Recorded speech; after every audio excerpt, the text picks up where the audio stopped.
দিল্লিতে মেয়ে সাইমা অজেদের সাথেই আছেন শেখ হাসিনা। এমনকি দিল্লির পার্ক লোদি গার্ডেনে ঘুরতে দেখা গেছে তাকে। ব্রিটিশ গণমাধ্যম ফিনান্সিয়াল টাইমস বুধবার প্রকাশিত এক প্রতিবেদনে এ তথ্য জানিয়েছে।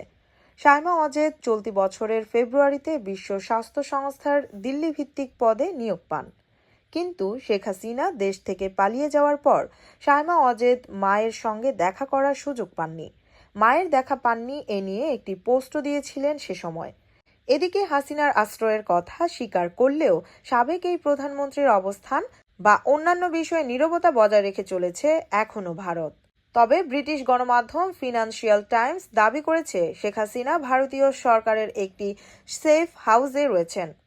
তার মেয়ে সাইমা অজেদের সাথে থাকছেন তিনি।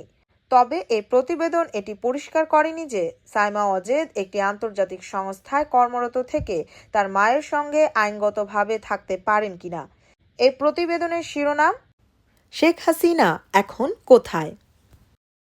দিল্লিতে মেয়ে সাইমা অজেদের সাথেই আছেন শেখ হাসিনা। এমনকি দিল্লির পার্ক লোদি গার্ডেনে ঘুরতে দেখা গেছে তাকে। ব্রিটিশ গণমাধ্যম ফিনান্সিয়াল টাইমস বুধবার প্রকাশিত এক প্রতিবেদনে এ তথ্য জানিয়েছে। সাইমা অজেদ চলতি বছরের ফেব্রুয়ারিতে বিশ্ব স্বাস্থ্য সংস্থার দিল্লি ভিত্তিক পদে নিয়োগ পান। কিন্তু শেখ হাসিনা দেশ থেকে পালিয়ে যাওয়ার পর সাইমা অজেদ মায়ের সঙ্গে দেখা করার সুযোগ পাননি। মায়ের দেখা পাননি এ নিয়ে একটি পোস্টও দিয়েছিলেন সে সময়।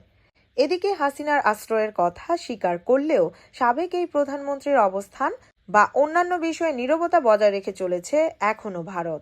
তবে ব্রিটিশ গণমাধ্যম ফিনান্সিয়াল টাইমস দাবি করেছে শেখ হাসিনা ভারতীয় সরকারের একটি সেফ হাউসে রয়েছেন। তার মেয়ে সাইমা অজেদের সাথে থাকছেন তিনি।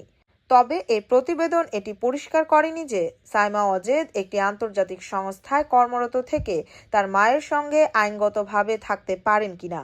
এই প্রতিবেদনের শিরোনাম, শেখ হাসিনা এখন কোথায়?